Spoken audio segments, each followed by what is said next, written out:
Gabe from the Kids of the Pit podcast. Today I'm joined by Bill Muir, aka Sergeant Vegan from the band DFC. Thanks for letting me interview you. DFC stands for Death Follows Closely. I absolutely love bands that you have a full name and then you can kind of say it in a acronym way too. Vision of Disorder, one of my favorite bands, VOD, Stormtroopers of Death, SOD, Yep. um, DRI, DRI Ninja DRI, Bills. DFL. So yeah, name the way it sounded. And Death Follows Closely. There's a whole story about how I've heard that name, but I thought it kind of, as a straight edge band, I thought it kind of had a straight edge connotation because part of what's being straight edge is all about is trying to avoid unnecessary suffering and all the nonsense and, in my opinion, death cult of using drugs and drinking and smoking and all that just nonsense that the mainstream media, mainstream just thought in our country and unfortunately the world pushes on us. And with straight edge is basically one big pushback. Yep. Like you said about the three letters name, me and my friends are starting like a thrash band called World of Chaos, so we can be WOC. Yeah, Yep. walk or DFC. If I would, it's got. I guess it's kind of a shame that you can't DFC. You have to say the letters, and not, there's not just a catchy. Rage Against the Machine. That's like Rotham. That I guess that's not as catchy, but Yeah. Um, yeah, so also my parents are straight edge and I am gonna be always straight edge. So, how many years have you been straight edge? well, we're coming up on. I went straight edge at 18, and now I'm 50. So now 32 years. It's kind of one of those things that unless you're like stay a hardcore kid and keep going to shows and keep interacting with people that are straight edge, or if you're not in a band, I think you just set it and forget it. Because I'm consciously like being in a band, especially straight edge band, talking to people about being straight edge. It's really big on my mind. Otherwise, it really only comes up if people at work are trying to get me to go out to a bar or something like that. And I'm like, nah, not really. And then I'll do some kind of like not explain it in a way that we would understand, but more just say like I'm not into that. I mean, And just you could go out and like just drink orange juice or something. yeah, I mean I'll do that too, but sometimes going to bars and hanging out like that. When I lived in Japan, I would have to be around drunk people all the time, and it's just kind of a bummer. And then later in the military, if I'm around, a lot of hanging out in the military involves bars and other kind of nonsense like that.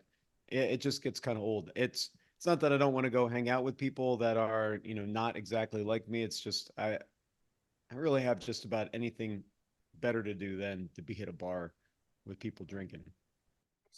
Where in Japan did you live?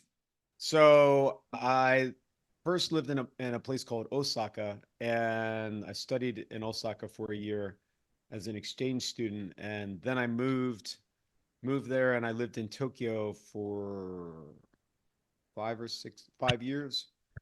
Um, Japan's one of my favorite countries on earth, and bless you, and the hardcore scene there is amazing. Um, Truly was like awesome. Yep. I went to Tokyo in January Mm, because so Sick of It All was playing. We love Sick of It All. oh yeah. And we also like found really cheap tickets, like $700 round trip to Japan from Los Angeles. So we just flew to Los Angeles for cheap.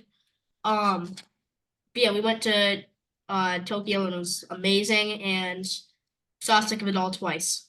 Do you remember where you saw them? So the first place was Unit. You know the Unit? And then there was the Anti-Knock. Antioch? Yeah. Yeah, that place is really cool. It's like, I don't know. It's there, I mean, there's definitely some places in, I mean, so have you ever, you said you lived in Philly, right? Hmm. I assume you went to underground arts then, right? Uh, I'm pretty sure, yeah. Yeah, it's like a little tiny. It's like a little place. Might not be that old. I don't know how old it Uh, is. but it's a really really cool place. Um, but I feel like the anti-knock, like it's the Japanese version of that place. Like they're very similar in my opinion. Let's see, places in Philly, and where would I, where would I see a show in Philly? There was a place called the Stalag back in the day that I don't know if we had an equivalent in Japan because Stalag was a squat. Um, I know I haven't seen a show there in a couple years. Um, yeah, not to plug someone else's band, but my brother's band just played a show at the Polish Club there a couple months ago. Nice. But yeah, you've been to the First Unitarian Church, right? Hmm. Right. Um, what band? Okay. Off topic now for something All like right. what? So what band is your brother in? So my brother sings in a band called All Us Failed. Uh, I didn't. Yeah, I Steve. interviewed Steve. Yeah, I think after we had already connected, I think I then remembered that had happened, which Steve is amazing and one of the three founding members of All Else Failed. And um, yeah, All Else Failed as because it's my brother has always been like a huge part of my, I guess, the interface with the whole hardcore scene and the hardcore experience. So how long ago was that interview? Probably a year. Yeah. Yeah, he's pretty nice. It was a cool interview. Well, I hope he was. I mean, that'd be well, I guess I haven't met every musician, but most of the time when I would meet people, I mean, usually everyone should be on your best behavior. But when you're interviewing them, I mean, I would hope they would be nice to you. That would be Oh yeah, I just mean he was just like really nice. Extra nice. Yeah, extra nice. yeah. He had some added nice on the side. With a side of nice. Yeah, those guys. So I think most of the people in hardcore bands, I think if you saw them on stage and they're jumping around and acting crazy, I mean, it's like an act. But I mean, it's literally a performance, and there's a little less of a performance in that we don't dress up like like you had mentioned Slipknot, where the and some of those bands and like 80s hair metal where they're doing their hair and makeup and stuff like that. Like Like Kiss and like yeah, like it's that much of a performance. Us, we wear what we would normally wear, and you yeah, just know, band T-shirt, and who cares if they don't like it? pretty much that. But it's still a performance. You're maybe acting angry or crazy where, you got to make it look more interesting, but you're not a crazy person or angry. And even though all has failed, their live set is supposed to be really energetic and stuff like that. It doesn't mean any of those guys are mean. And even like I'm just thinking of a band, Bad Luck 13, that had a crazy reputation. If you met those people outside of playing a set, they were all super nice guys. At least the main singer, Jay Goldberg, was or is. So what do you do in DFC? So following in my brother's footsteps, I am the vocalist. Nice. Like what kind of vocals? Like do you like? What kind of vocal style? What do I have? Maybe some screaming and angry muttering. I would say like that. Kind of like I would, if I had to describe myself, it would be like terror, hate breedish, that kind of thing.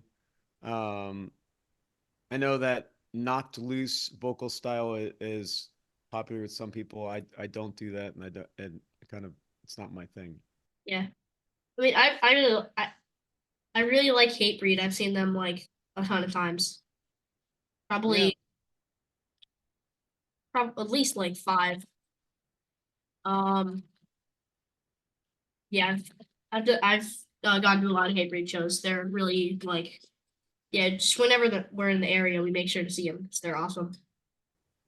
What Hatebreed album do you like the most? Okay, so I don't like the new stuff that much because it's more like just like metal. I like my favorite albums. It's hard to say, but first four albums. So Under the Knife, then Satisfaction, then Perseverance, and Rise of Brutality. But out of those, it would probably be Satisfaction. Yeah, me too. And I listened to that when it came out, which now seems a million years ago, but it was a everything after that. I mean, it's really hard to kind of improve on that. I think that was kind of the pinnacle of. I know metalcore has become something else, but a perfect blend of metal and hardcore, like basically Slayer without all the solos and just the breakdowns. It truly was something amazing. And Rise of Brutality and Perseverance to some extent were extensions of that. And then after that, it's kind of hard to, reinvent the wheel. I like that they did like the covers of a ton of like hardcore and punk bands. That I think it's like For the Lions or something. Mm. I know they did like Sick of It All. They did I know they did a Misfits cover, which is probably what they're named after because the song Hate Readers. Yeah, I feel like there's a good chance that they might be named after that. percent they were. Yeah. Yeah, sure. But yeah, there are a lot of cool bands on there. Hatebreed has definitely been an influence. I think if pretty much any band in heavy music, Hatebreed has been an influence in one way, and there's really no getting around them. They've been a juggernaut in this field. Yep. Also Jamie Josta said he'll try to do my podcast. He's just really hard to like get to do it. He's just really busy, right? Hatebreed's pretty big. Oh, I mean, they are huge. Just the fact that he said that he would, or him or whoever his handler is, that's a huge thing. And I mean, he seems like a pretty solid guy, and that's awesome. You know. They're probably like they're probably the biggest like hardcore bands. Well, no, probably Turnstile for the two. I would give it to Hatebreed only in that. So Turnstile, I love Turnstile, and I'm really stoked to finally get to see them. Um, but I think Hatebreed is bigger because Turnstile until Glow On wasn't really on most people's radar, other than outside our scene, or maybe if you were maybe some alt kids might have been into it, but I think that one album obviously blew them up. Yep. So whereas Hatebreed, I mean, they've been huge for like literal decades, and and, and good on them. So I'd say in general, Hatebreed is bigger, but like right now, Turnstile is definitely like more hyped, right? Oh, that's a good way to put it. Like currently, they're probably bigger, but they're not like bigger, if that makes sense. You might have a point there. Turnstile might have more mainstream appeal, and like I can't see Hatebreed going on, you know, I don't know, late night with So, Seth Meyers or something like that. Whereas I could see Turnstile easily doing that. but And yeah, like you saw how Turnstile was on like a Taco Bell commercial, right? yeah, Like I I don't think mean, it's gonna be on that. Also, because I don't think Taco Bell will have like heavy music on there. I mean, Turnstile is like kind of heavy, but like yeah, not. Turnstile has more mainstream crossover appeal. I can't, I wouldn't, I think Hatebreed does not, which is kind of the appeal to Hatebreed. I mean, they literally have a name too that's going to be a red flag for the normies. So whereas Turnstile, I could see, you don't immediately know even what the name means. So then you're like, yeah, again, good on those guys too. Are you a fan of Angel Dust? Their So their I brother or sister band? I'm not sure if I've ever listened to them, but I've definitely like heard the name. They're basically like if you had a hardcore band that covered the Beatles, is what I like to think of it. Oh, So it's like catchy. It's a little more straightforward and a little less heavy in parts than Turnstile, but because it's the guy, one of the guys from Trapped Under Ice, it's basically when you see them live, it's like catchy but very heavy. Um, but it's something new and different in that they're purposely trying to be like Lemonheads or some kind of like poppy thing, but also like super heavy at the same time sometimes. yeah. Okay, so what year did DFC start? So thank you very much for that question. DFC started 2 years ago. It was me, a guy named Josh, and a guy named Mikhail. I think I met Josh through Facebook. I had put a Facebook ad up, and then Mikhail, I was looking through Craigslist, and he had on a Craigslist ad that he was looking for people to start a band, and it kind of sorta, but not really mentioned not being into drugs and drinking. Like kind of put some like wasn't straight edge exactly, but like straight edge adjacent comment, and I was like, ooh, man, let me talk to this guy. And yes, it turns out that he was straight edge as well, and took us a while, but we finally got an EP put together and then sent it to Scott from Earth Crisis. He produced it and we put it out last year in August. So then we've been playing shows this year and I'm hoping to play more and more shows because really it's about shows and it's about putting out music. Um, Shows are the main thing. We started it specifically because I miss playing shows. I miss being in bands and just having that fun. Yep. So, where's your friend? Where's your? I almost said, where's your friend Bum? Where's your band from? And do you all still live there? So we're an LA band, but I think only one of the guys is actually from LA. Our bassist Sky is from Long Beach. I'm from Philly. Josh is originally from New York. Where is Mikhail from? For some reason, it escapes me, but he's not from here either. And Tristan, our drummer, I sorry, Tristan, I can't remember, but I don't think he's originally from LA either. But we're an LA band, kind of Um, like how Terror, I think Scott came from is from Buffalo, or now H2O. I think some of the guys are based here in LA, but they're a New York band. I mean, so what type of band is Terror Edge? Like what? Where are they from? what genre? So Terror, at least Scott Vogel is from New York. So they're Terror is I mean, it's what I would just call a hardcore band. I'm sure years ago we would have called it new school because to differentiate between like youth of today and stuff like that. Terror's from California, right?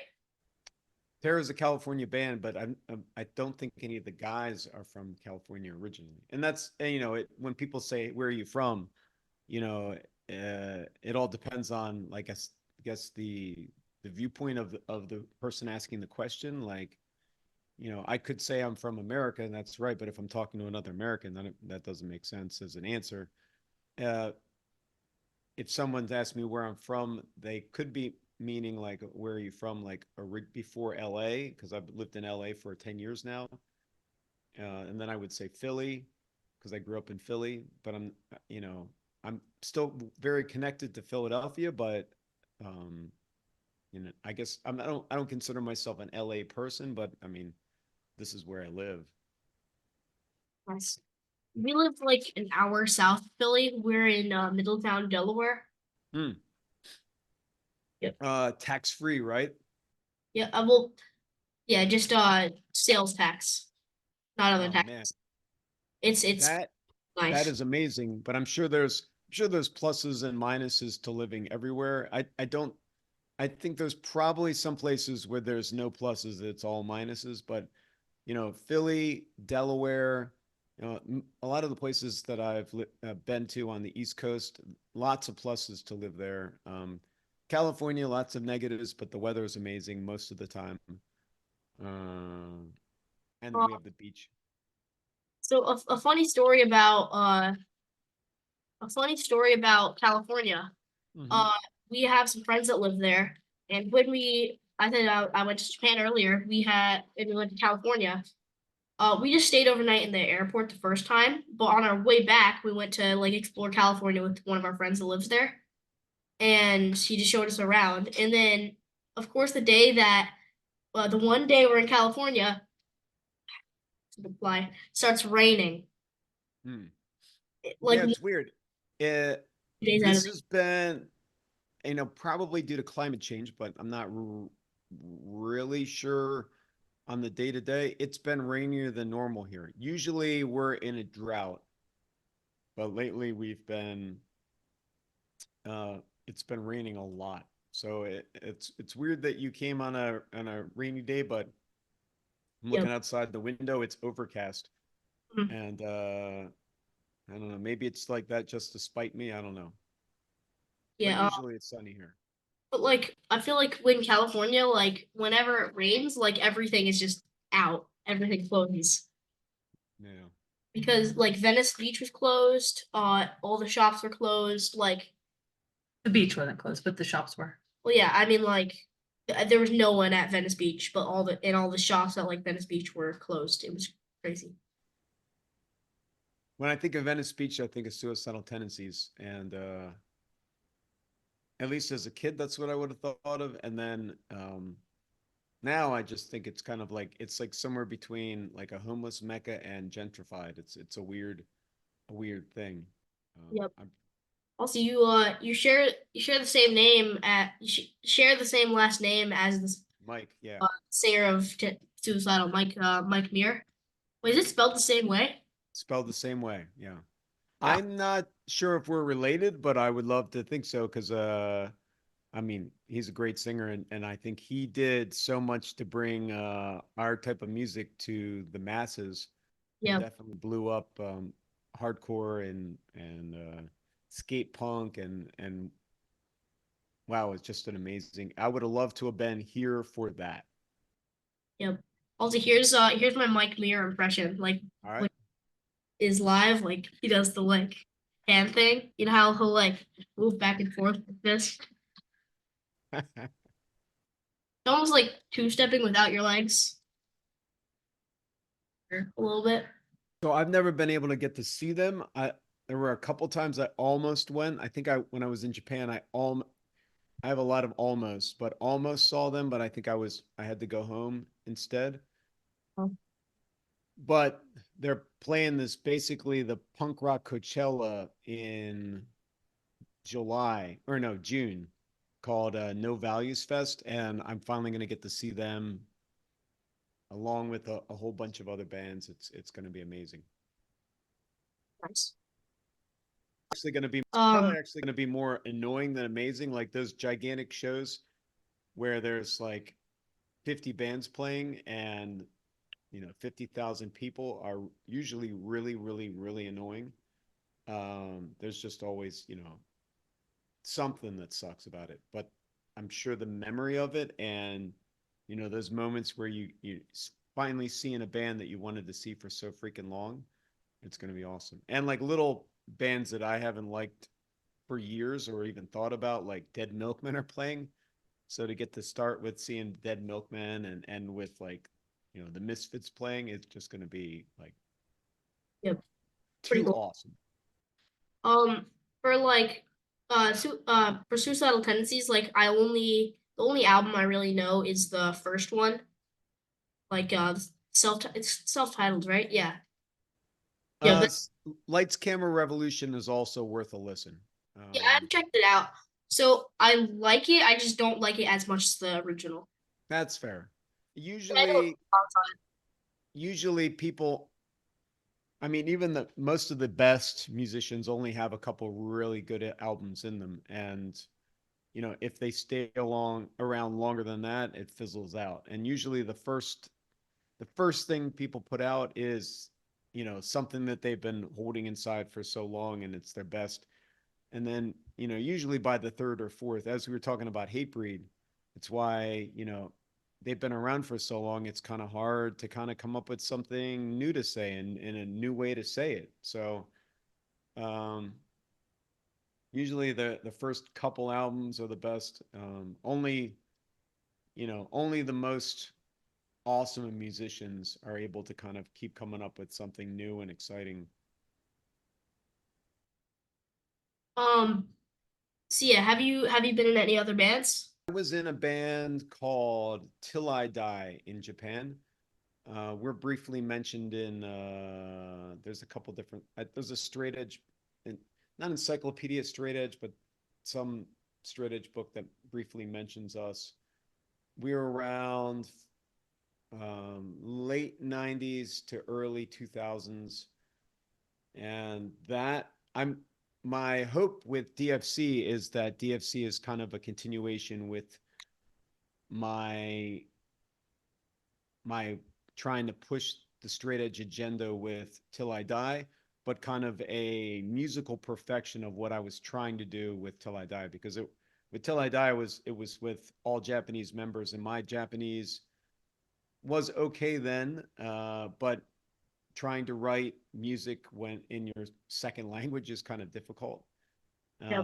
Trying to communicate, and especially not being, I would say I'm in bands, but I'm kind of like a musician, but I don't play an instrument. So me having an idea of how a part should sound, it's easier with two other people who really understand what we're trying to do. That being Until I Die led me to being on the Final Fantasy X soundtrack, and you know being on that video game, and it sold, I don't know, 14 million copies or something like that. Pretty cool. It was awesome, but because of the timing, because I 9/11 happened right after that came out, and then I left Japan. Yep. The band broke up. I joined the military and went in a completely different direction. I'd always thought, I really miss that part of my life, and I really miss being in a band, and miss making music. And I don't know, these years after that, it's really feel very lucky to be able to get back to doing that and being able to still have a voice in the hardcore scene. Yep. The only Japanese I know is arigato and konnichiwa. Two very important words. I think if Yep. you're going to only know two words, then it might as well be that. Yeah, probably. So you nailed it. So what was the first punk or hardcore show you attended, and how old were you? Ooh, this is a good question. I know I went to see Metallica for the Injustice for All tour, and I would have been, I don't know if I was 16. I might have been 15 for that, maybe 14. Let me see. I know when I was, so I got into this type of music through, of all bands, I think Maiden. I think, well, if I go back earlier than that, I think I had liked, uh, when I was your age, I really, really liked horror movies for some reason. And I bought the soundtrack to like Nightmare on Elm Street Part 2. And then I started listening to those bands, which were kind of crappy hair bands like Dokken. And I think I had gone to a record store to get another Dokken tape, which Dokken, I mean, it's goofy hair metal, but when you're a kid, you're first getting into everything. You don't know, you don't really know what you're doing. And then I got a hold of a Maiden album because of the cover. I thought the Iron Maiden cover looked really cool. And then I started listening to Maiden, and a kid at school said, "Hey, if you like Maiden, you should listen to Metallica." And I think Metallica was my real final gateway into listening to metal. And then because Metallica had covered Misfits, I got into Misfits. Hmm. And then by somewhere in high school, I was listening to Sick of It All and stuff like that. So let me see. I would say I wouldn't say my first show was seeing Bad Brains and Slapshot, but that was like a big moment, and that was I was kind of older at that point. I think I was 18 when I saw them. Until then, I had just seen mostly local bands, like thrash bands. There was a like a circus tent, um, like a Chuck E. Cheese, but like a knockoff Chuck E. Cheese where I'm from called Circus Town, which it's as awful as it sounds, but they would because they didn't it was obviously very unpopular. They would let local bands play and they would be like a metal night, and this was in like the late 80s, I think. And so I would go to see like probably really bad thrash bands, and it was still awesome for what it was. Mm. And then let me see what other stuff. I mean, I feel like Metallica was most people's gateways, right? Oh yeah, especially and that would have been Master Puppets, which is wow. That's that album was just so amazing and so groundbreaking that I think almost no matter who you are, it's just a super special thing. Yep. So besides singing in a band, you were also an author. You're also an author, right? Yes, sir. Nice. So what are your books called and what are they about? So conveniently, I have it behind me, but my first book was called Vegan Strong. My idea behind Vegan Strong was that I wanted to kind of de-hippify, meaning take all the hippie propaganda out of talking about veganism, because I think often when people talk about issues, whether it's veganism or politics or sexism, whatever, there's often this there's often a lot of stuff that come with it, a lot of baggage. And I think and when I wrote the book, one of the thoughts that I had was the thing that's holding people back from embracing veganism and talking about how, we need to do better by the environment and how animal agriculture is, you know, destroying our world in many ways. And as a healthcare professional, cardiovascular risk is one of the biggest health challenges that people have, and that is very linked with the standard American diet. Well, the thing that was holding people back from grasping that message was that they looked at hippies and or vegans and they thought they were a bunch of stinking hippies. And I thought if I could just take away the hippie nonsense from the vegan message, most people are going to say, if you ask, hey, do you think we should be kind to animals? Most people will say yes. You know, people that abuse animals, or if you see someone kicking a dog, I would say 9 out of 10 people are going to say that guy sucks. If you say, hey, should we be healthy, most people will say yeah. And if you say, do you care about the environment, most people will say yes. But then it's not until you add the politics, and then someone says, especially me as a punk rock kid, I didn't get along with hippies and the whole tie-dye patchouli thing. It just annoyed me. So I thought if we get rid of all that propaganda and nonsense, it would be cool. And that's what Vegan Strong is. I thought the least hippie thing that I could tie veganism to would be the military, and being coming from a military background. Thought I would write a vegan book, like an army field manual, and be something that people haven't seen before.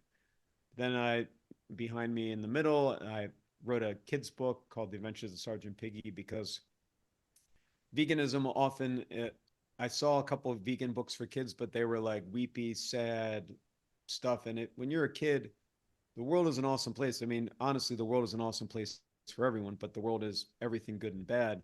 But there's really no reason to just be given a sob story to kids, in my opinion. I mean, I don't know about saying it's irresponsible, but it's just kind of like, it kind of sucks. And seeing Yeah. just sad books that are meant to make you sad, when, I mean, being vegan and just being alive is awesome. I mean, that's the way to go. And finally, I wrote a book called Dead Meat, which I thought it would be kind of fun to write a book explaining veganism, but like basically like a horror movie, as a fan of action and horror. And I think Dead Meat kind of, it reads like an embodiment of a Slayer song, but about the animal ag, meat and dairy industry. Nice. So there's this like kind of like there's this person she like posts on YouTube and stuff. All right. And have you ever heard of her? Her name is That Vegan Teacher. Uh, I've heard the name. Yeah. So like it's awesome when people are vegan, but like she like forces it onto people, which is like gives it a bad name sometimes. I don't know if veganism is actually forced on anyone. Most of us are indoctrinated into the standard American diet. Yeah. And that's literally forced on us. Because I mean, we're all, raised a certain way to think, it's kind of like it's kind of like religion or anything else. You're raised in it, you're kind of just in this fishbowl of always hearing about it. We turn on the TV, meat real food for real people, McDonald's commercials. There's really no forcing veganism on anyone. Vegans can be preachy and annoying because if you're really into something, it's hard to not be preachy and annoying about it. Just talk to some people who are really religious. Nothing, no need to go into religion, but they're really into it and it's hard for them to not be annoying about it. And I mean if, like so yeah. what I mean is she like doesn't force it, but she like calls people like horrible people for not doing it. And she says like she yeah, she's kind Well, of crazy. one of the things about, so I don't know anything really about the vegan teacher that I've heard it. I mean, one of the things about doing anything like being into hardcore for so long, or being vegan for so long, or whatever, is that I mean, even if she's been around for 10 years, that's nothing compared to the amount of time you know what I mean? So you just don't, it doesn't even pop up on your radar because you just don't care. But I think, to be fair to that person and not knowing anything about them, generally speaking, sensationalism gets in people's heads more than just explaining something normally and having a conversation. Yeah, Sensationalism meaning the fact that you know who this person is and you're bringing them up means that she somehow got to you or kind of was able to convey her message better than if I'm just like, hey, killing animals sucks. If you know, most people would say that it's wrong to kick a dog, it and I is. would say I haven't met many people who would say otherwise. Yeah, I don't Though when I was in the military, I knew people who would kill dogs for fun because you're in a war environment, you're killing people too. So maybe as a vegan, maybe I'm the weird one to say that it's wrong to kill a dog for fun. and So, that's not but okay. the reason why I bring this up is because morality and is situational sometimes, and it's subjective, and like I remember we were in a active con stuff was going on, and my lieutenant asked me why I don't eat honey, and so I started explaining why vegans don't eat honey, and he said, we're killing people over there, like we're mortaring, and I just said we're doing it for the bees, man.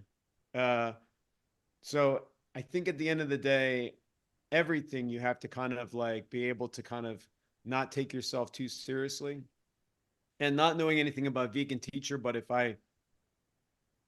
but I do know, have met many, many vegans, and I do know that taking yourself too seriously kind of sucks. Whether it's, music, whether it's like your job, whether it's, really whether it's if you write books, if you take yourself too seriously, it kind of sucks. And often when people meet vegans and they take it too seriously and they can't just, admit that, hey, I mean, at the end of the day, I guess nothing matters, and we're all gonna die anyway. And when you can't like laugh at yourself, then it's kind of like it's kind of hard to handle that. It's kind of annoying. So maybe that's a fault of them. But I mean, on the other side, if the fact that they get popular and people know about them maybe they're doing something right, at least with their messaging, that's being able to get their message out, you know? Yep. I don't know. I don't like name calling or making people feel bad. Like clip that I just put up recently is I don't like making people feel bad for eating meat. I like making people feel good for choosing something that's, more healthy or better for the environment. Yep. Different side of the same coin, try to reinforce good behavior. It's kind of like being straight edge. It's not so much that I want to talk shit on everyone that's not straight edge. It's more that, hey, I want to talk about how good it is to, live a, drug-free, alcohol-free, tobacco-free, just, free of all that extra nonsense life, and that there's just so much out there, but not necessarily, I need to like knock every beer out of everyone's hand. That's not positive for our movement or for generally humanity. Yep. I mean, so we do get like a lot of our meat from like a local farm, like near us, where the animals are like treated like really well, and then like, I guess, eat, The pigs are killed. forest raised. Yeah, they get to like hang out in forests and stuff. It's really cool. The pigs live in the forest, apparently. Yeah, and like they get like killed really humanely. Um, but like it's like way better than like those big warehouses and stuff, right? Well, I don't know about that. I think that might be some fairy tales, but I you know I probably disagree with the concept that there's a nice way to kill anyone. Yeah, Again, getting back to that, the person that kicks dogs for fun. I mean, or whatever. I don't think we need it. I think things, if we're going to just talk veganism, I think things were different 100 years ago where there was not, even like when I went vegan in the 90s, there weren't that many viable options of other things to eat. So when I first got into Earth Crisis, I went vegan before Earth Crisis. As you can see, I'm wearing an Earth Crisis shirt, but I went vegan before listening to them. But to be fair to people who listened to Earth Crisis's message and heard us talk about that whole Morrissey meat is murder nonsense, they could say, okay, now I heard what you said. Want to go vegan. If you had tried to do that in the 90s, there was no Beyond Meat, there was no Impossible Burger, there was no Chicago Soy Dairy, there was no, all these companies that have an infrastructure to make stuff that doesn't have animal products in it. You'd literally be eating a block of tofu, or like me, I've eaten a PBJ for breakfast, lunch, and dinner. And I could get how people would not be into that. I could get that people would just, they would have to say like, well, you know what? No, I mean, what can you do? I'm not going to eat peanut butter and jelly sandwiches every day. But I would say there's so many products that don't have an animal in it. Just don't put an animal in it. I guess that's my quote of the day. Just don't put an animal in it. yep. Like I'm definitely not opposed to being vegan. That's like an awesome concept. Like I may be when I'm older, but currently I'm not, but it's definitely an awesome like thing. I don't necessarily think that veganism needs to be something that's being pushed on. At this, I consider it to be a stages in where we're at. And when I was your age, I would not have known the word vegan because it was not in popular lexicon at all. Nobody had that word out there. Now the fact that, most people know what that word means, I think is amazing. So I guess where I'm going with this as I think the future of veganism is different where the present is. The present is, I think, widespread understanding and normalization. And I think we're still getting there. So I think that, every now and again, have something like if you were going to have a burger, have a vegan burger instead and leave it at that. I think that's amazing. Instead of making it something where when you push stuff on people, I think that kind of sucks. I think you would agree with that, and most people would. And it's better when the people, come to it on their own realization. Yeah.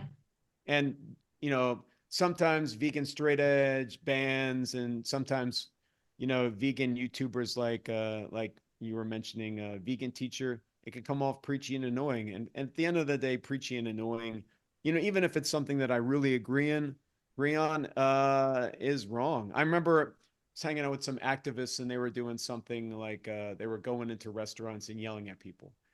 Yeah, that Like, shouldn't do I that. completely understand where they're coming from. In that, again, 90% of people, if it was a dog, would say, "Oh, you can't kick that dog." And then when there's a video online where there's a dog trapped in a hot car, and people think it's okay to take a brick and break the window. Okay, I mean, I'm with you on that, but then you're going to give someone money to kill a cow or whatever.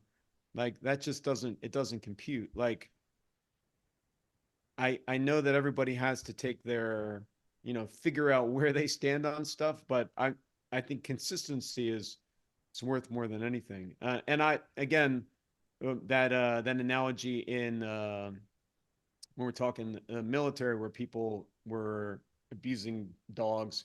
Like one of my friends, I think his hobby, and I wasn't around for it, but his hobby was fishing for dogs, which you could probably figure out what that is, but and nothing ethical or nice about it. It just completely creepy.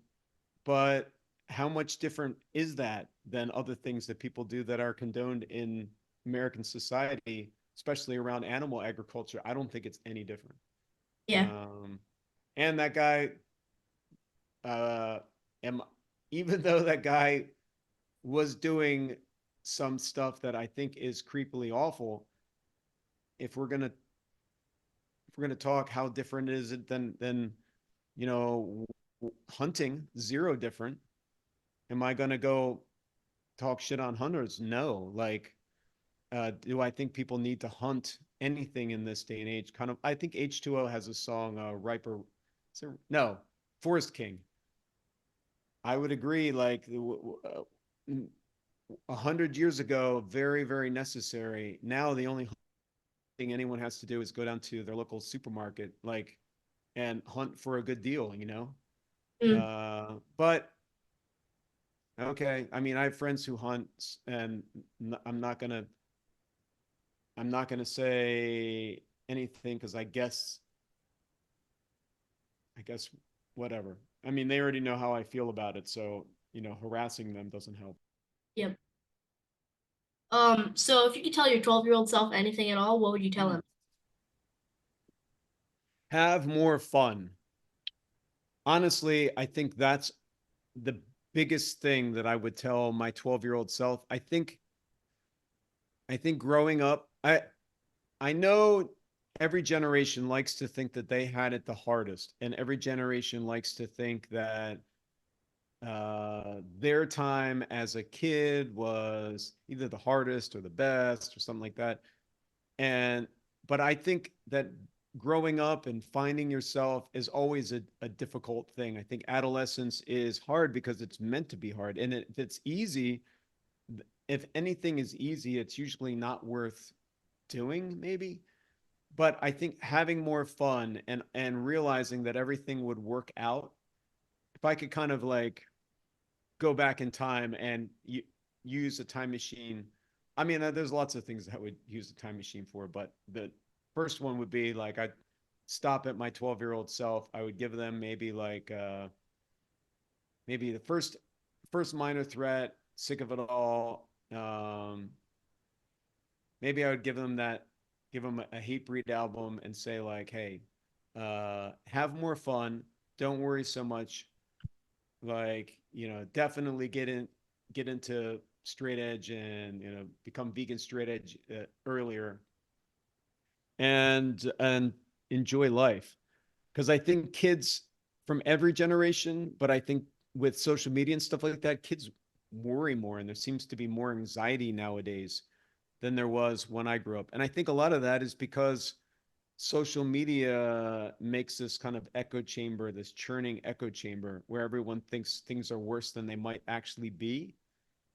And yeah, that's the main thing. Yep. Because life is short, and if you're not having fun and enjoying yourself, at the end of the day, what was it all about? Mm. Right, well, anything to add before you wrap it up?